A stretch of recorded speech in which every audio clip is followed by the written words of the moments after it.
Hello my intelligent people out there, welcome back to my channel. From this video onwards, I'll be talking about regression analysis and mainly simple linear regression, as that is only the part of syllabus for graduation syllabus. Now, let's begin the introductory part. The term regression analysis refers to the methods by which estimates are made of the values of a variable from a knowledge of values of one or more other variables and to the measurement of the errors involved in this estimation process. This definition is being given by Maurice Hamburg. What did he say? He said, regression analysis वो सारे methods होते हैं जिसके द्वारा हम एक variable का estimate कर सकते हैं on the basis of knowledge of other variable. हमें जो दूसरे वेरिएबल की जो जानकारी है उसके बेसिस पे हम पहले वेरिएबल की वैल्यू को एस्टिमेट कर सकते हैं, प्रिडिक्ट कर सकते हैं और साथ के साथ इस एस्टिमेशन प्रोसेस में जो एरर पॉसिबल इन्वॉल्व हो सकते हैं उसको भी मेजर हम करते हुए चलते हैं. Now there can be simple regression and multiple regression. What is simple regression? The regression study which confine itself to study of only two variables is called simple regression. जहां पर हम दो वेरिएबल्स की बात करते हैं, उनके बीच के आपस का एस्टिमेशन प्रोसेस करते हैं, that is simple regression. Multiple regression में हम यहाँ पर मोर देन टू वेरिएबल्स को एट अ टाइम कंसिडर करते हैं, तो वो होता है मल्टीपल रिग्रेशन.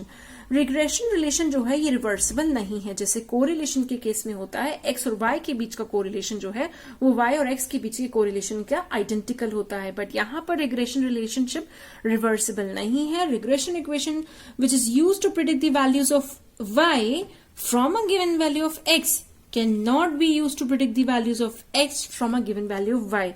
वो रिग्रेशन इक्वेशन जिसकी मदद से हम y की वैल्यू को प्रिडिक्ट कर सकते हैं जब हमें x की वैल्यू पता है, इसी सेम रिग्रेशन इक्वेशन का इस्तेमाल हम दोबारा नहीं कर सकते अगर हमें x की वैल्यूज प्रिडिक्ट करनी है जब हमें y की वैल्यू पता है. हमें दो अलग अलग रिग्रेशन इक्वेशन का इस्तेमाल करना पड़ेगा. ये इनका आपस का रिलेशनशिप कोरिलेशन की तरह रिवर्सिबल नहीं है. कोरिलेशन के केस में क्या होता है, x और y के बीच का जो कोरिलेशन है वही कोरिलेशन y और x के बीच में भी होता है. नाउ सो बेसिकली अगर हम सिंपल रिग्रेशन की बात करें तो मैंने आपको बताया है कि यहां पर दो वेरिएबल्स होते हैं. वो दो वेरिएबल की क्या नाम होते हैं? एक वेरिएबल का नाम है इंडिपेंडेंट, जिसको हम एक्सप्लेनेटरी या प्रिडिक्टर वेरिएबल भी कह सकते हैं. इसको यूजुअली हम x से डिनोट करते हैं और ये वो वेरिएबल है जिसकी मदद से हम दूसरे वेरिएबल मतलब कि y की वैल्यू को प्रिडिक्ट करेंगे. So this x variable is basically independent और ये प्रिडिक्टर वेरिएबल है क्योंकि ये y की वैल्यू को प्रिडिक्ट करने में मदद करेगा. और ये एक्सप्लेनेटरी वेरिएबल भी माना जाता है, कहलाया जाता है, क्योंकि ये एक्सप्लेन करेगा कि y की वैल्यू कितनी होगी. तो अब y की क्या नाम है? y का नाम है dependent variable because it is dependent upon the value of x. Response variable की x में जब जब बदलाव आएगा तो y रिस्पॉन्ड करेगा, इसलिए इसका नाम रिस्पॉन्स वेरिएबल है. और इसका नाम प्रिडिक्टेड वेरिएबल है क्योंकि अगर x है प्रिडिक्टर कि ये प्रिडिक्ट कर रहा है तो किसको कर रहा है? y को कर रहा है, वो होगा predicted variable. So it is denoted bye y. It is one of the variable which is being predicted by the other variable. ये वो वेरिएबल है जो कि दूसरे वेरिएबल की मदद से प्रिडिक्ट किया जा रहा है. Now what are the examples of regression? मान लीजिए हम बात कर रहे हैं यील्ड ऑफ व्हीट की, गेहूं की उपज की. The yield of wheat depends upon the amount of fertiliser used. Here fertiliser is independent variable and yield of wheat is dependent variable. यहां पर जब हम गेहूं की उपज की बात करें उसका रिग्रेशन हम फर्टिलाइजर कितना इस्तेमाल किया, कितना क्वांटिटी यूज किया, इसके साथ उसका रिग्रेशन चेक कर रहे हैं. तो fertiliser used is independent variable और जितना हमने एक्स वेरिएबल फर्टिलाइजर यूज किया है उसके हिसाब से ये पता चलेगा गेहूं की उपज कितनी होगी, what will be the yield of wheat. So it is the dependent variable. And if I talk about the sales of product and the amount spent on advertising, तो यहां पर एक प्रोडक्ट की कितनी सेल्स होगी ये इस बात पे डिपेंड करता है कि आपने एडवर्टाइजिंग एक्सपेंडिचर कितना किया है. सो यहां पर एडवर्टाइजिंग एक्सपेंडिचर होगा इंडिपेंडेंट वेरिएबल और इस पर कौन डिपेंडेंट है? उस प्रोडक्ट की सेल्स. जितना जितना एडवर्टाइजिंग बढ़ाते जाएंगे सेल्स उस हिसाब से चेंज करता जाएगा. It will go on increasing. So sales is dependent variable and advertising is independent variable. Now, basically there are two methods of studying the regression, graphical method and algebraically method. Let me explain you what these are. So the graphical method, that is drawing the regression lines using freehand curve method. In this method, we first plot the pairs of values of x and y. x की जितनी value है उसके basis पे y की उस समय कितनी value है, तो जो उनका पेयर्ड वैल्यू होता है उसको हम अपने ग्राफ में प्लॉट करते जाते हैं in the form of a scatter diagram. When all the values have been plotted, जब आप अपना प्लॉटिंग का काम सारा पूरा कर देंगे, we draw two regression lines to predict the values of x and y variables. हम 2 regression lines ड्रॉ करेंगे और इन्हीं regression lines की मदद से हम x की वैल्यू जब पता है तो y की वैल्यू निकाल सकते हैं. लेकिन ये फ्री हैंड कर्व मेथड इस्तेमाल करना थोड़ा डिफिकल्ट है. It is very difficult to draw the regression line using this method. तो अब हमें करना क्या होगा, बेसिकली रिग्रेशन लाइन 2 है. एक रिग्रेशन लाइन है जिसका नाम है regression line of y on x.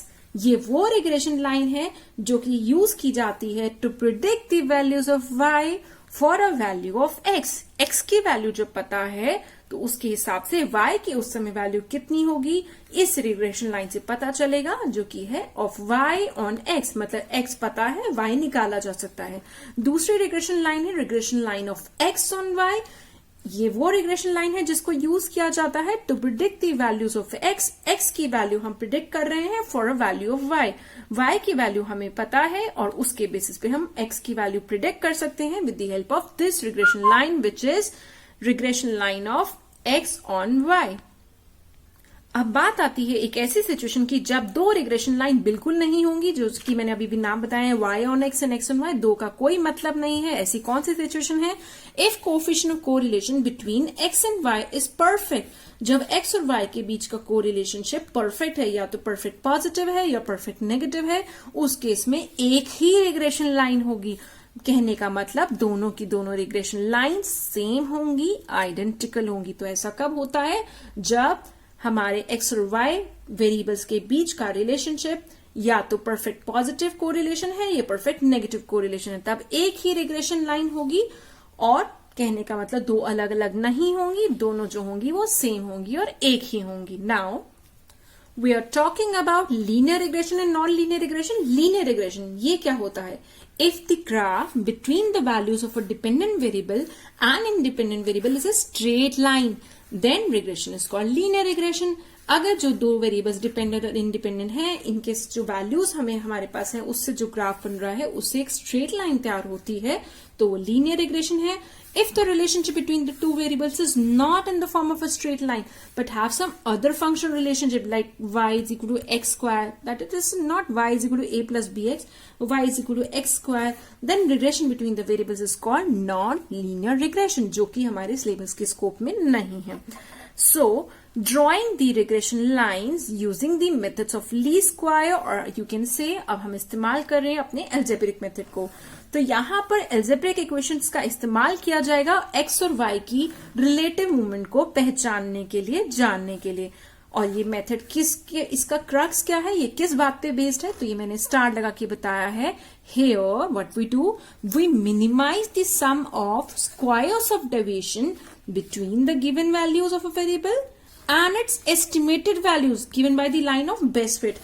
हम एक लाइन ऑफ बेस्ट फिट निकालते हैं. ये एक ऐसी लाइन होगी जिसकी मदद से जो वैल्यूज हमें दी गई हैं और जो वैल्यूज हमने एस्टिमेट की हैं, इनके बीच का जो डेविएशंस होंगे, जो दूरी होगी, जो डिस्टेंस होगा, उनके स्क्वायर का सम सबसे मिनिमम हुआ. I am repeating here, we minimise, हम मिनिमाइज करते हैं, कम से कम करने की कोशिश करते हैं.